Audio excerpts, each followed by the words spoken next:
Lucas capítulo 24, verso 49 e Atos capítulo 1, do verso 4 ao verso 8. Deixa marcado aí na sua Bíblia, para você acompanhar.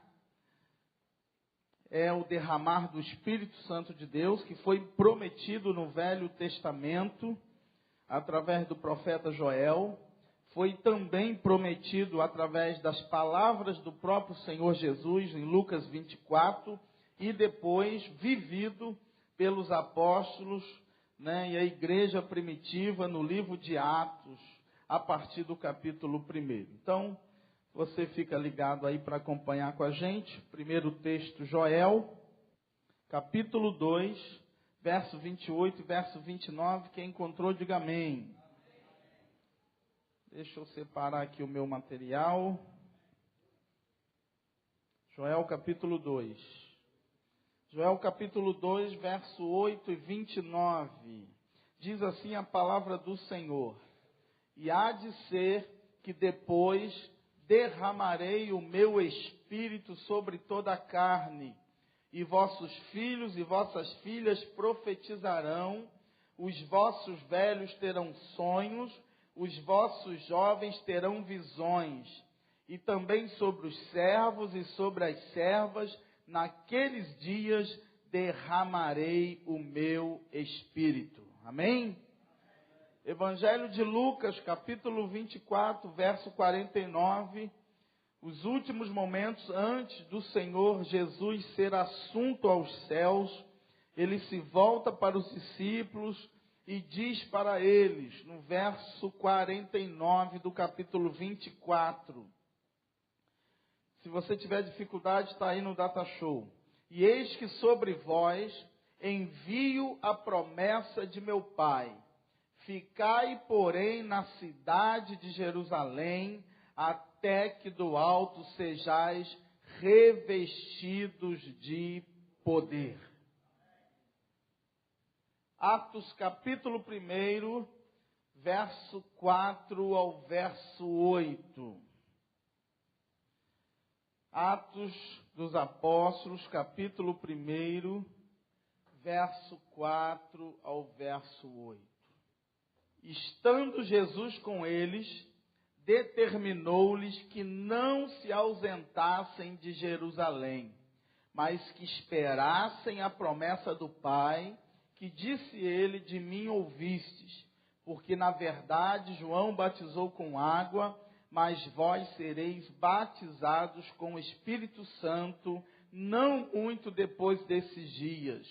Aqueles, pois, que se haviam reunido, perguntaram-lhe, dizendo: Senhor, restaurarás tu nesse tempo o reino a Israel?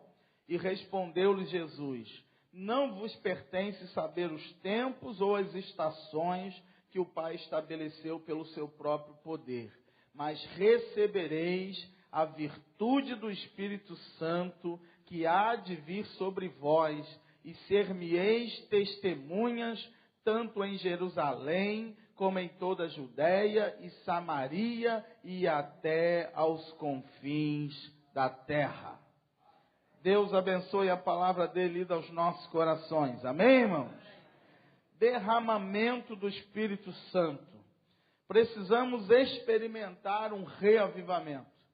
O Espírito Santo desceu em Pentecostes, marcando o início do seu ministério aqui na terra, e após a ascensão de Cristo, ele veio sobre os apóstolos, trazendo manifestações sobrenaturais, dons espirituais, unção, revestimento, poder, para que a igreja do Senhor saísse para pregar e proclamasse a obra poderosa, salvadora do nosso Senhor e Salvador Jesus Cristo. E por isso, irmãos amados, a igreja de hoje precisa urgentemente buscar por um reavivamento. Experimentar novamente essa manifestação que o Espírito Santo de Deus se manifestou na vida dos apóstolos, na igreja primitiva, e vivenciar esse poder, esse revestimento, essa manifestação, essa presença gloriosa do Espírito em nossas vidas, para que possamos viver uma vida vitoriosa, para que possamos derrotar todas as hostes da maldade que se levanta contra nós e manifestar o poder e a obra de Deus na terra, em nome de Jesus. Um homem chamado Leonard Ravenhill escreveu um livro que tem o seguinte tema: Por que tarda o pleno avivamento? Porque hoje a igreja não experimenta o que a igreja primitiva experimentou. Porque hoje nós não vemos as manifestações com tanta frequência no meio da igreja como a igreja primitiva via e vivenciava. E uma das razões, ou se não a base principal, que Leonard diz por que o pleno avivamento tarda nos nossos dias, é porque ele diz o seguinte: porque a igreja está satisfeita sem ele.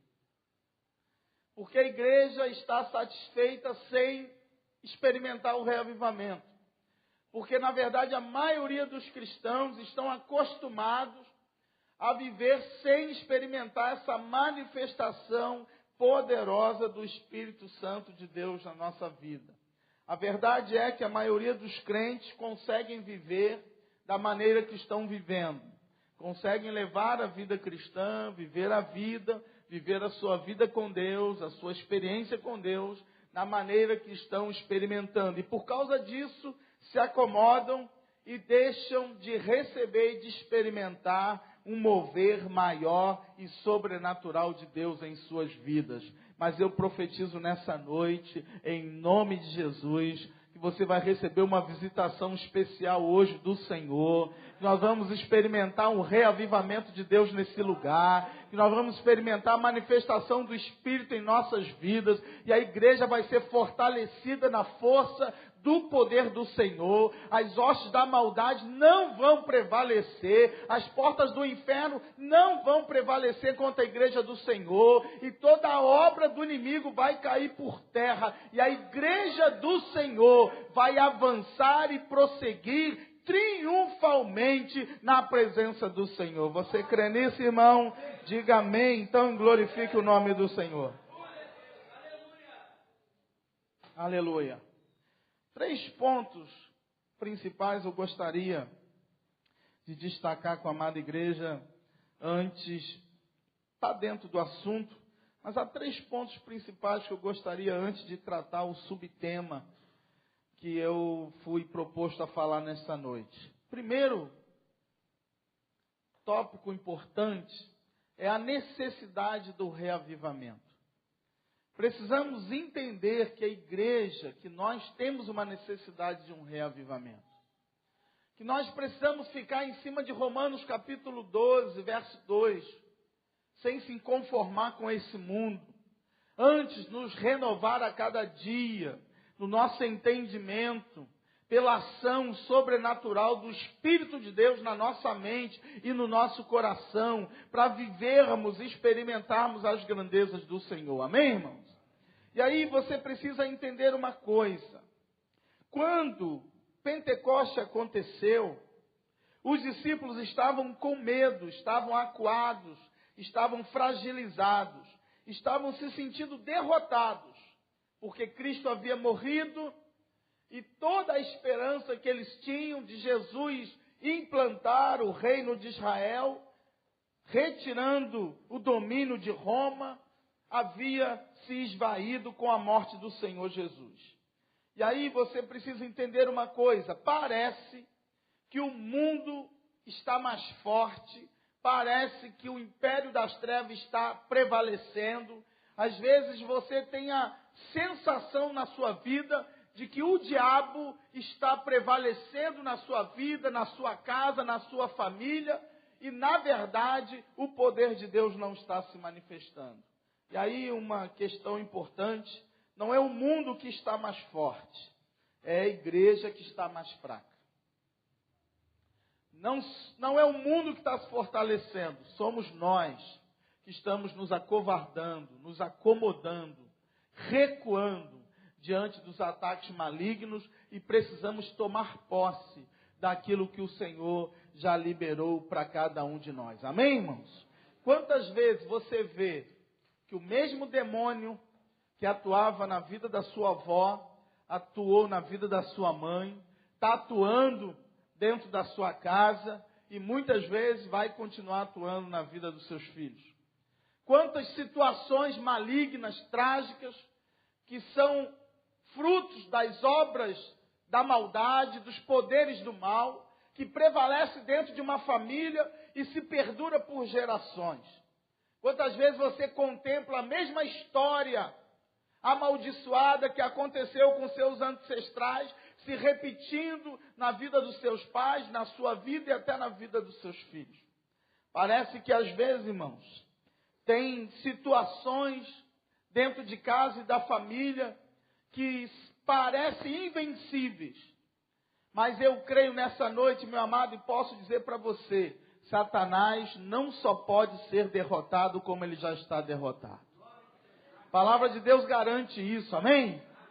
Mas nós precisamos tomar posse disso, porque muito crente está sendo derrotado dentro de casa, no casamento, na criação dos filhos, na vida em família, na vida pessoal, porque poderes da maldade estão prevalecendo.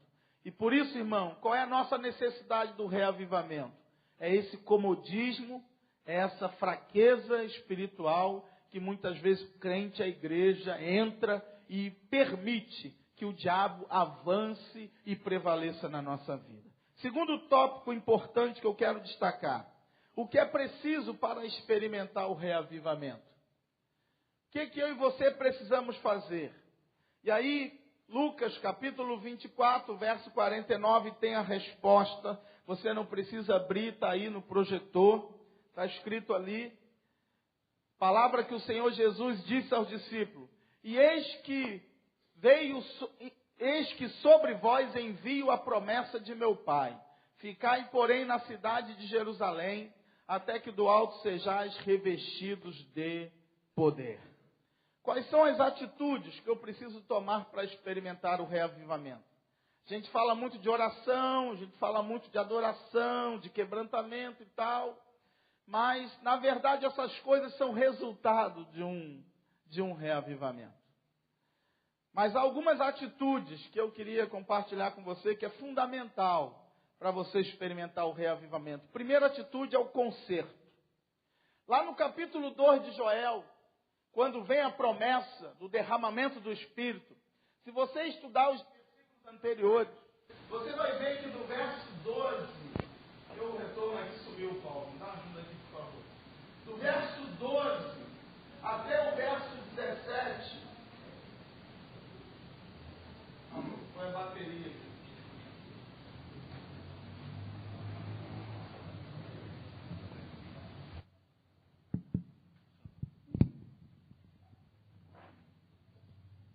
Bom tempo que isso não acontece, hein? O diabo está tentando atrapalhar, mas ele está derrotado, amém, irmãos? Do verso 12 ao verso 17, você vê ali o profeta Joel falando de conserto. E ele diz: se você converter o teu coração, se esse povo se converter ao Senhor, se arrepender, convocando os profetas, os sacerdotes a chorarem perante o altar do Senhor, se houver um conserto do povo de Deus, aí vem a restauração da terra e aí depois vem o derramar do Espírito Santo de Deus. Amém? Amém. Então, querido, para experimentar o reavivamento você precisa de conserto. Diga comigo, conserto. Para experimentar o reavivamento você precisa de obediência. Jesus diz para os discípulos: ficai em Jerusalém. Por que ficar em Jerusalém? Porque Jerusalém era o lugar do fracasso. Jerusalém era o lugar onde eles foram humilhados. Jerusalém foi o lugar onde eles ficaram decepcionados. Jerusalém foi exatamente o lugar onde eles experimentaram a derrota.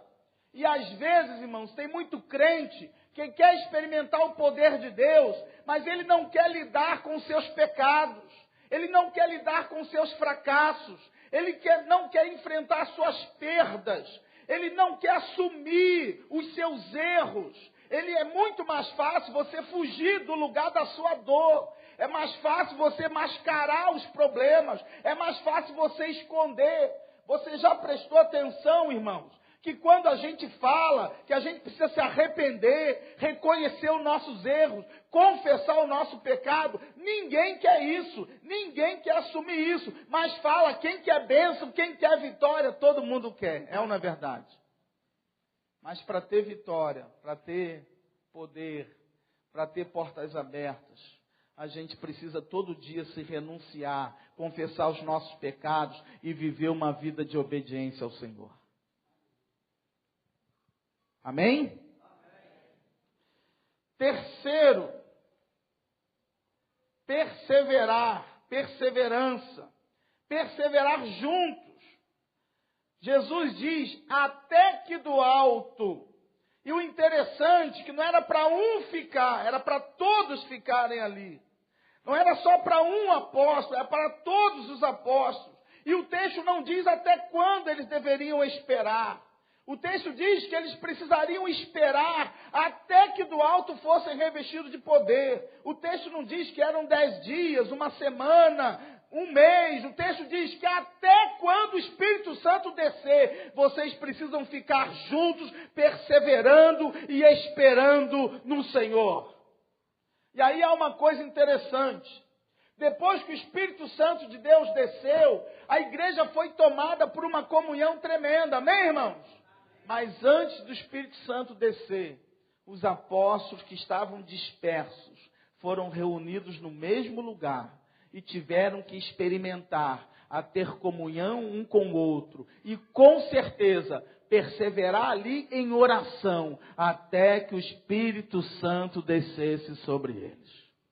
Sabe por que o poder não vem? Sabe por que algumas coisas não acontecem na sua vida? Em primeiro lugar, porque às vezes a gente não quer se consertar. Não quer reconhecer os nossos erros, os nossos fracassos. Segundo lugar, porque nós não queremos ficar no lugar da nossa dor. Não queremos encarar o casamento, não queremos enfrentar a família, não queremos enfrentar os problemas, não queremos permanecer na igreja em que muitas vezes estamos tendo até dificuldades no meio dela. É melhor sair, é melhor fugir, é melhor abandonar, é melhor chutar o balde. E também porque muitas vezes nós não queremos esperar Deus agir. Diga para o seu irmão, espere. Diga para ele, espere. Diga para ele, espere. Sabe por quê, irmão? Porque o Espírito Santo não tem prazo. O Espírito Santo não dá prazo. Sabe sobre quem ele vai ser derramado? Sobre o sedento. Sobre aquele que tem sede. E por que eu preciso esperar, pastor? Porque você precisa aprender a ter sede do Espírito. Espere até você não aguentar mais. Espere até você ficar impaciente. Espere até que você esteja tão cansado de esperar, que você diga, Espírito Santo, vem logo porque eu não aguento esperar. E quando você tiver com tamanha sede do Espírito de Deus, aí ele vai ser derramado sobre você. Sabe por que ele não se derrama? Porque a gente não tem sede. A gente está satisfeito com a vidinha que a gente está levando. Mas quando você estiver com bastante sede, quando você estiver precisando bastante, aí sim, quando você chegar no ponto de não aguentar mais, você começar a dizer para Deus, Deus dá só uma gotinha, pinga só um pouquinho. Aí o nosso Deus, que não é Deus de pouquinho, não é Deus de gotinha, Ele vai derramar sobre o sedento do seu Espírito Santo poderoso. Quem quer receber, meu amado, um derramado Espírito Santo de Deus nessa noite, levante a tua mão e glorifique o nome do Senhor. Diga, Senhor, nesta noite eu quero ser cheio da tua presença, do teu Espírito nesse lugar. Amém? Terceiro, querer sempre mais. Você está satisfeito, irmão? O O problema de alguns crentes é que eles estão satisfeitos com a vida que estão levando. Hoje eu conversava com uma pessoa sobre um ministério da igreja, não vou dizer qual. E a pessoa falou assim, pô, tá tão bom, né, esse ministério. Aí eu falei assim, mas está faltando alguma coisa. Aí ele falou, mas por que está faltando alguma coisa? Não sei, eu sempre tenho uma sensação que a gente pode melhorar mais. Eu sempre tenho a sensação de que Deus quer fazer mais. Eu sempre tenho a sensação de que nós ainda não estamos agradando a Deus como deveríamos.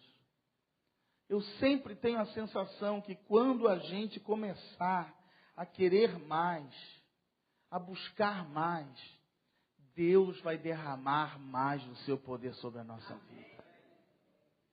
Até que do alto sejais revestido de poder. Você está vestido, irmão? Está vestido? Você botou uma blusa decente? Você botou uma calça? Botou um vestido? Você já está vestido, não está? Isso já é suficiente para você vir ao culto. Não é isso, irmão? Ninguém viria ao culto hoje com cirola de dormir. Você usa lá no teu quarto em casa. Ou aquela camisa de político, né? Como diz o Cláudio Duarte, para dormir com o teu marido. Ou aquele short furado, não é isso, irmão? Você usa lá na intimidade do seu quarto. Mas para vir à igreja você vem vestido. Você usa lá a roupinha que você está acostumado a colocar para vir no culto. Não é isso, irmão? Só que só isso não é suficiente. Não basta eu estar vestido. Não basta eu colocar minha calça, o meu sapato, minha meia furada, que a meia ninguém vê mesmo, né, irmão? Não basta eu colocar a camisa. Você pode chegar aqui vestido, mas você tem que sair daqui revestido do poder do Senhor.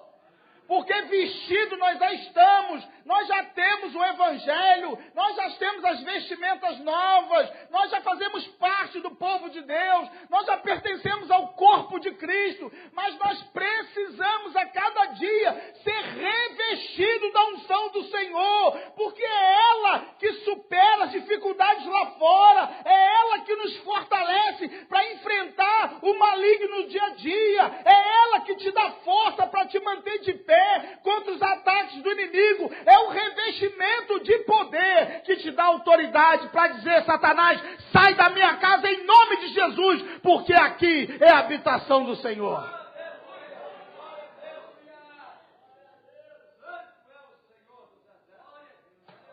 Diga para o seu irmão nessa noite, seja o revestimento de Deus na sua vida. Amém?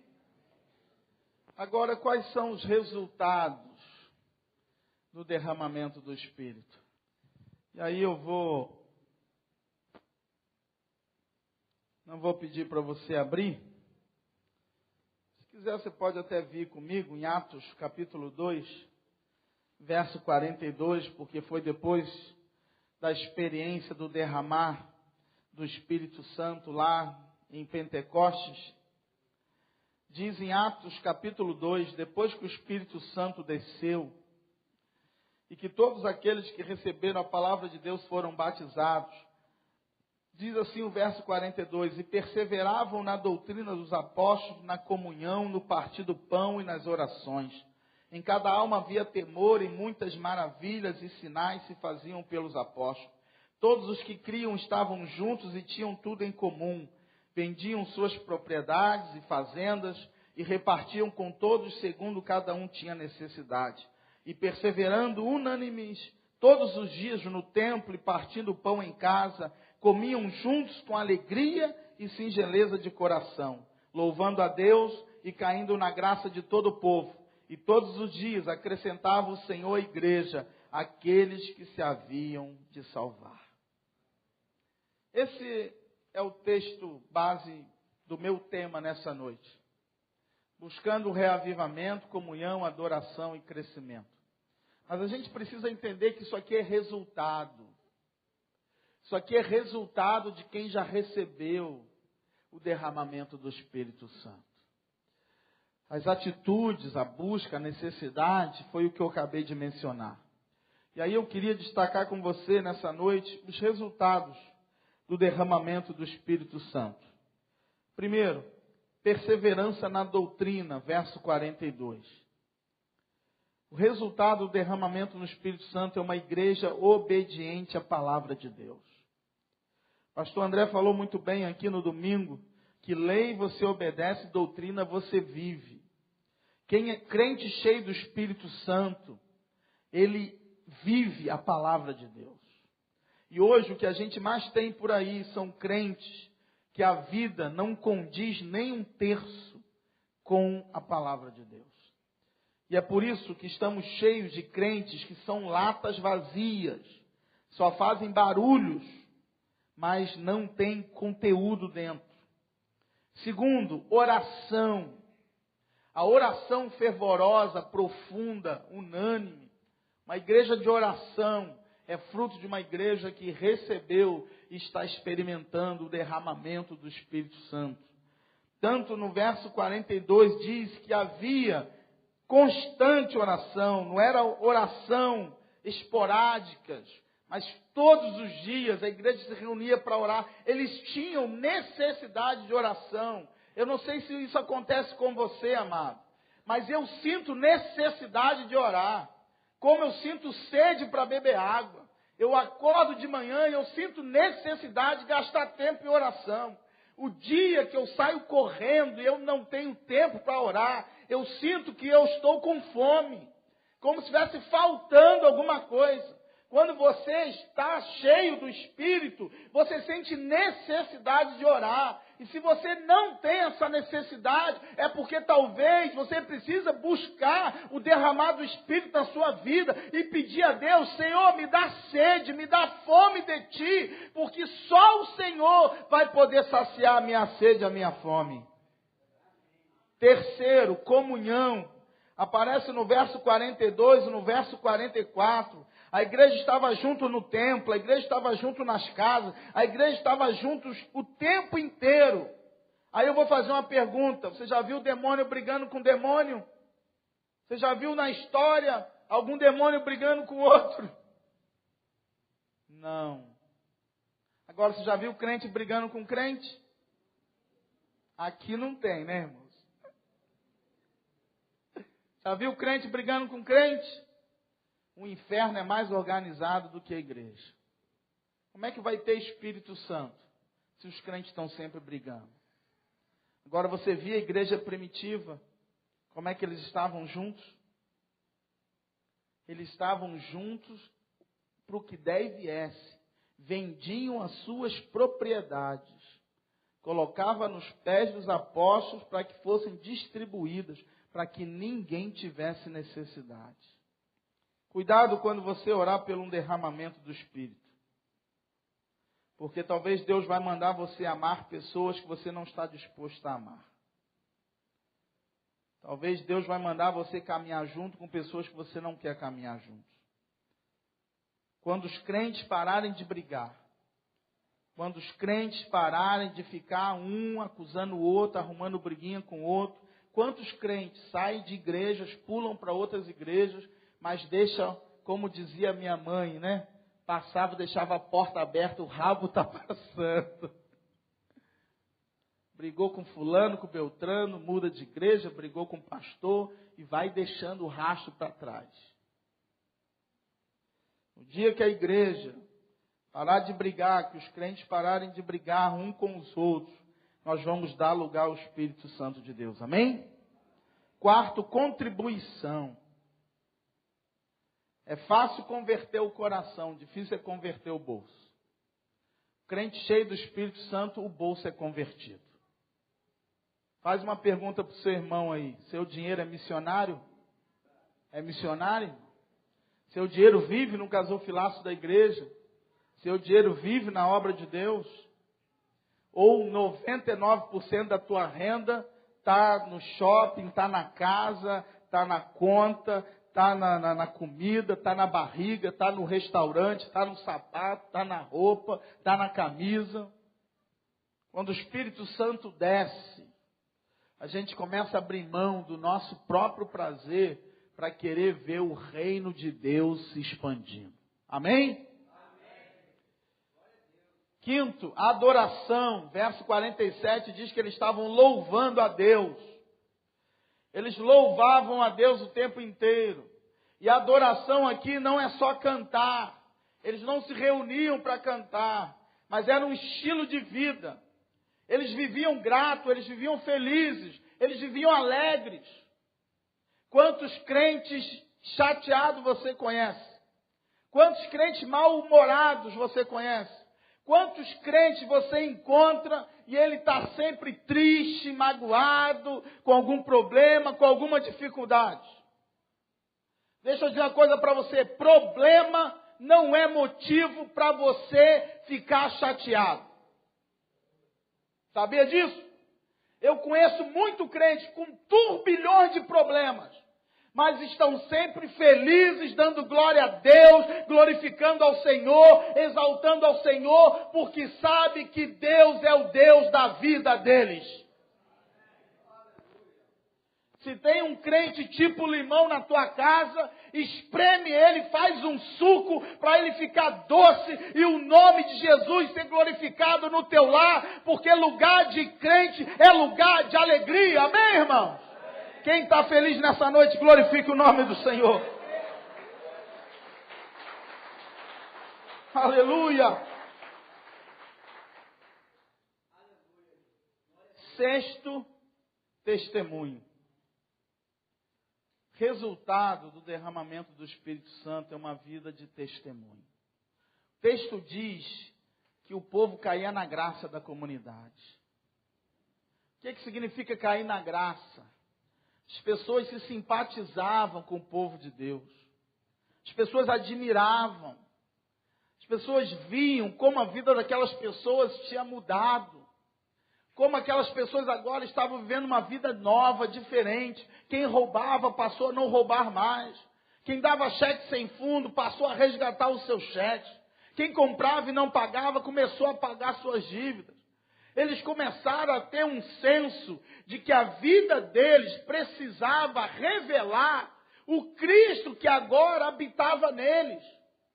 E a experiência foi tão profunda que as pessoas começavam a olhar para os crentes e falar: olha como aquela pessoa mudou.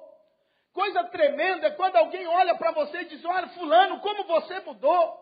Como você está diferente. Como você hoje está feliz. Como você hoje está mudado. Como eu vejo que você agora é um homem responsável, um homem que está caminhando bem. O que fez essa mudança na tua vida? Meu amado, para ser missionário não precisa muito. Basta que você permita que a sua transformação fale. Basta que você comece a pregar. Tem muita gente que quer pregar aqui, mas não prega lá fora, não prega no corredor, não prega na escada. E uma das coisas que a gente precisa aprender, que antes da gente pregar, a gente precisa viver. E antes da gente pregar, a gente precisa entender que nós somos a pregação do Evangelho para esse mundo. Amém? E isso começa dentro de casa. Porque para muitos filhos, o único evangelho que os filhos vão conhecer é o pai e a mãe que tem dentro de casa. E quando nós testemunhamos do poder de Deus na nossa vida, as pessoas podem até não gostar da gente, mas vai reconhecer que nós somos diferentes. Quem é diferente aqui nessa noite? Tem alguém diferente aqui nesse lugar? Então exalte e glorifique o nome do Senhor, querido. Porque você é diferente. Porque você sabe onde você estaria hoje se não fosse Jesus? Você sabe quem você seria hoje? Deixa eu dar uma pausazinha aqui e trazer a tua memória. Quem você seria hoje se não fosse Jesus? Quem eu seria hoje se não fosse Jesus, amado? Agradeça a Deus. Porque hoje você é diferente. Você é privilegiado, privilegiada. Porque se não fosse Jesus, talvez hoje você fosse um viciado em álcool.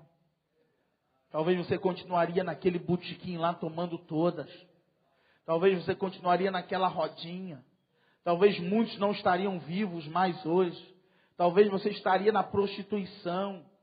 Mas Jesus te alcançou pela sua graça. E hoje glorifique a Deus, porque Ele nos transformou. E vale a pena ser diferente, irmão. Você crê nisso? Então glorifique o nome do Senhor.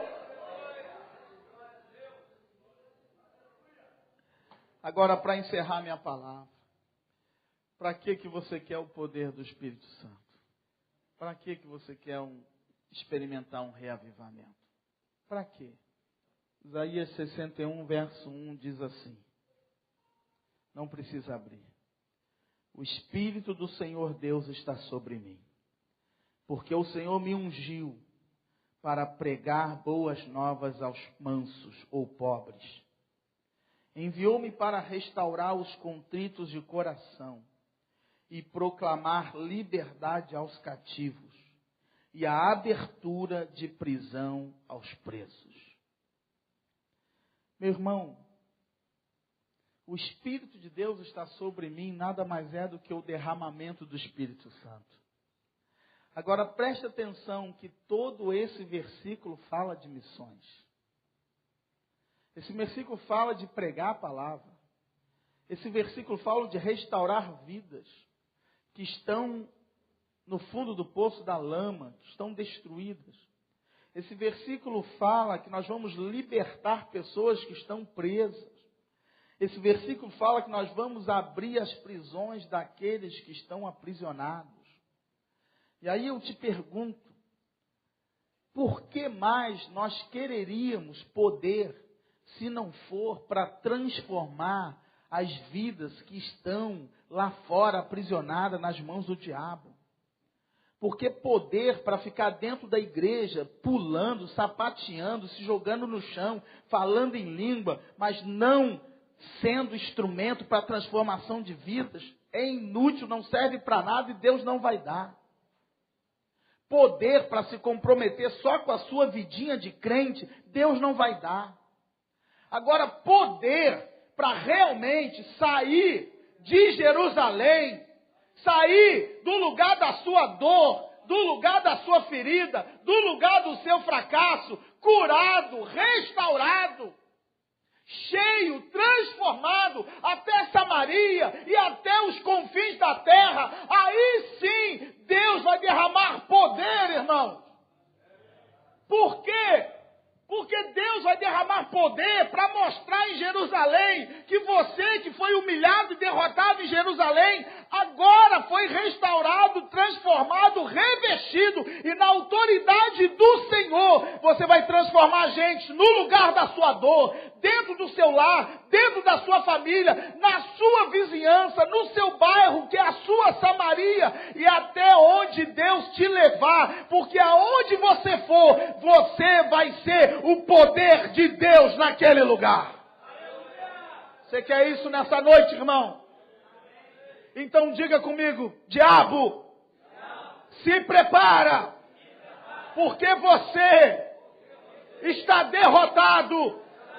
Porque nesta noite eu estou revestido da autoridade, da unção e do poder do Senhor. E nada vai me parar, porque o Senhor está comigo. E eu vou avançar em nome de Jesus. Foi com sinceridade, então glorifique o nome do Senhor.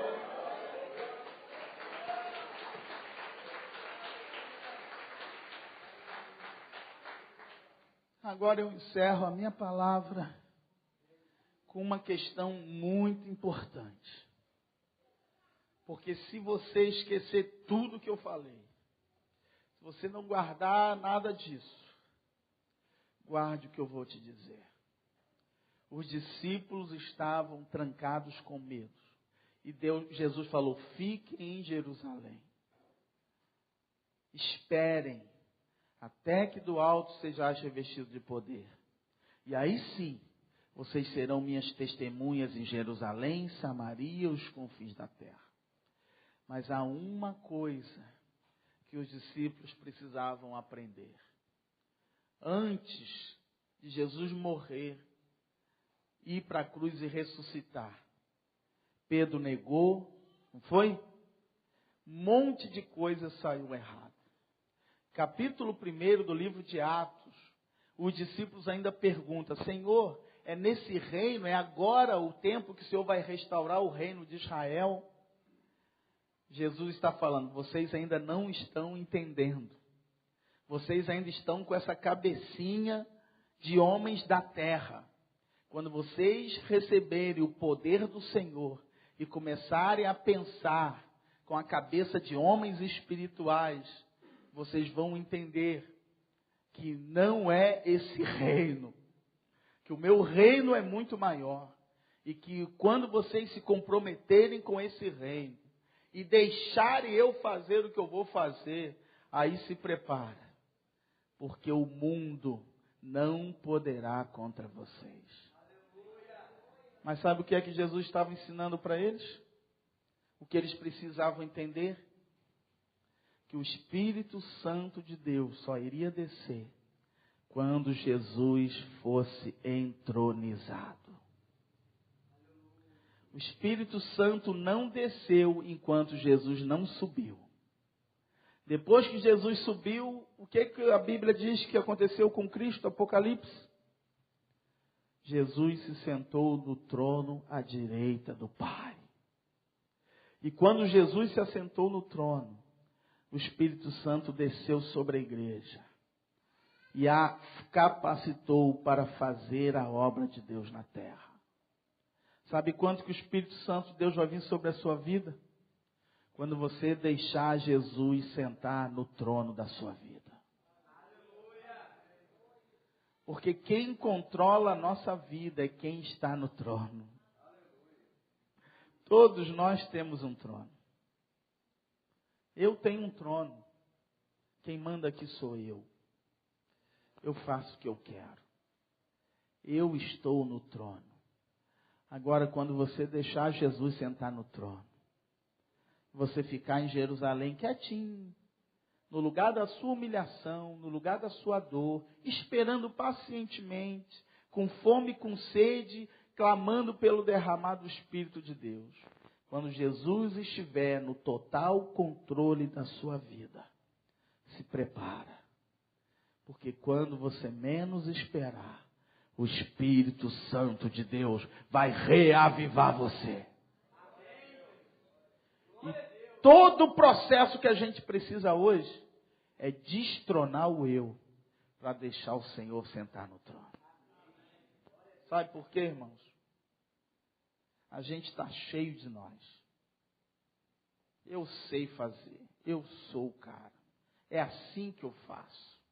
A gente sempre fala.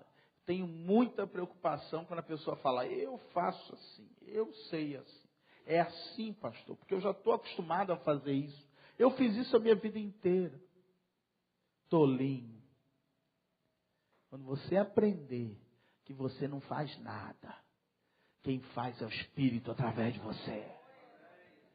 Quando você entender: miserável homem que sou, quem me livrará do corpo desta morte? Quando você entender que é o Espírito que trabalha na tua vida, quando você compreender que Jesus é que tem que sentar no trono, é Ele que manda, quando Ele for o Senhor com S maiúsculo da sua vida, se prepara, porque Deus vai te dar um revestimento de autoridade tão grande, que você vai ver espíritos submetendo e saindo da tua vida, do teu lar e de famílias inteiras, porque o inferno não vai poder nos resistir, porque quem está no controle é o Espírito do Senhor. É isso que você quer, irmão? Então fique de pé no seu lugar. Se você quer esse revestimento, eu vou chamar o Weber aqui. Eu não sei se o Weber sabe tocar ou cantar aquela música Vento do Espírito. Mas eu quero pedir você 5 minutos. Se você quer realmente se destronar e deixar Jesus entrar no trono, tomar o controle total da sua vida, para ser revestido pelo Espírito do Senhor, saia do seu lugar. Venha aqui no altar do Senhor. E eu quero orar por você em nome de Jesus.